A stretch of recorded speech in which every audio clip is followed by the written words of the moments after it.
Shalom saudara-saudara, Shalom, salam damai, selamat bertemu kembali di dalam firman Tuhan renungan kita pada saat ini. Mari kita berdoa. Tuhan di sorga, Tuhan Allah yang penuh kasih, kami bersyukur atas pimpinan Tuhan, berkat Tuhan kepada kami. Berikan kami pemikiran yang baik, agar kami dapat menerima firman Tuhan ini dengan baik juga. Terima kasih, kami serah dalam nama Yesus. Amin. Judul firman Tuhan pada saat ini adalah persahabatan yang berharga. Dan ayat renungan di dalam 1 Samuel 20 ayat 42. Di mana firman Tuhan berkata dalam ayat ke-42, kemudian berkatalah Yonatan kepada Daud, pergilah dengan selamat. Bukankah kita berdua telah bersumpah demi nama Tuhan?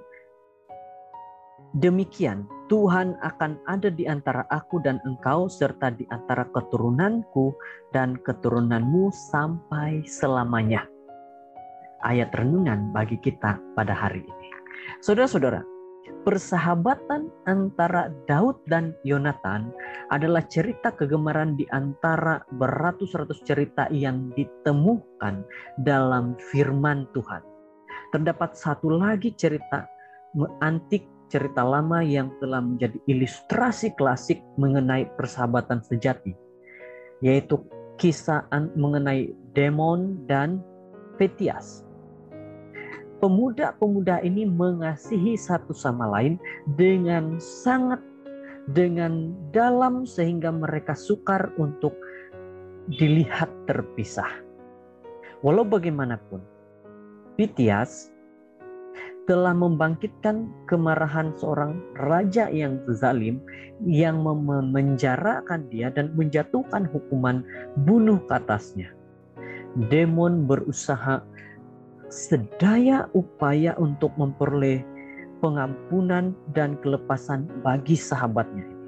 Ibu Petias sudah sangat tua dan tinggal jauh bersama anak perempuannya, dan Petias bimbang meninggalkan mereka sendiri. Saudara-saudara, Demon pergi menghadap raja yang zalim itu dan memohon untuk mengambil tempat sahabatnya, sekalipun sampai kepada titik kematian jika itu perlu, asalkan Petias ini dibenarkan untuk melawat keluarganya untuk kali yang terakhir. Saudara-saudara yang terkasih, merupakan satu kisah persahabatan di mana seorang sahabat yang benar-benar ingin membantu sahabat yang lain.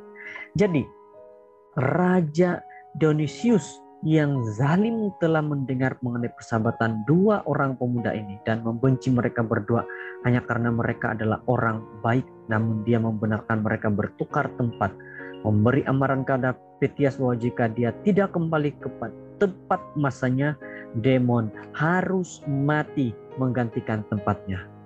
Jadi Petias ini segera pulang ke rumah, menemukan seorang suami bagi adik perempuannya dan menyarah ibunya. Dalam perjalanan kembali, dia jatuh ke tangan para perampok, dan setelah berjam-jam bergelut, dia berjaya melepaskan diri dan meneruskan perjalanan dengan laju sampai sepanjang jalan tanpa mengira kesakitannya. Petias tetap berjalan maju dengan gelisah, menyeberangi tanah datar di mana sinaran matahari dan pasir yang panas membakar, menambah kelelahan dan kelemahan tubuhnya, dan hampir menyebabkan dia mati kehausan. Dia terus berjalan maju dengan laju. Karena matahari sedang tenggelam dengan panas. Dan dia tahu bahwa sahabatnya akan mati jika dia tidak kembali pada menjelang matahari terbenam. Saudara-saudara, jam-jam terakhir tiba dan Demon dituntun ke tempat penyaliban.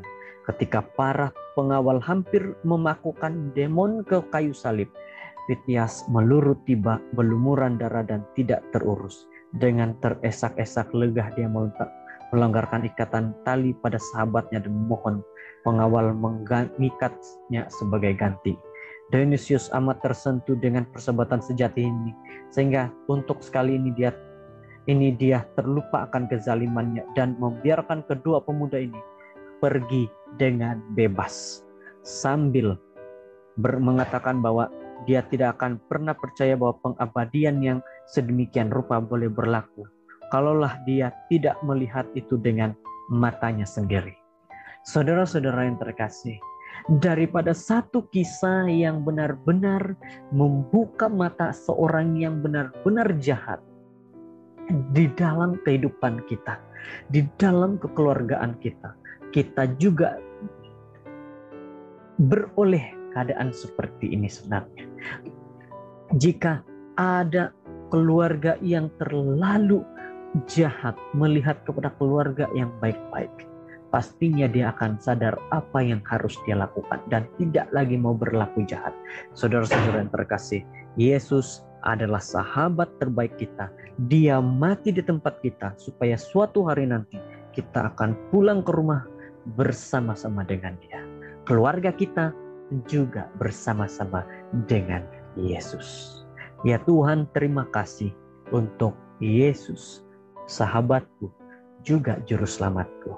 Firman Tuhan kiranya memberkati kita pada saat ini. Mari kita berdoa. Bapa di surga, Tuhan Allah yang terkasih, kami bersyukur dengan pimpinan-Mu Tuhan. Bersyukur karena Tuhan memberikan kami perlindungan. Bersyukur dengan firman yang begitu baik kepada kami hari ini. Terima kasih Bapa karena Engkau memberikan nasihat kepada kami melalui renungan ini. Dalam nama Yesus kami sudah berdoa. Amin.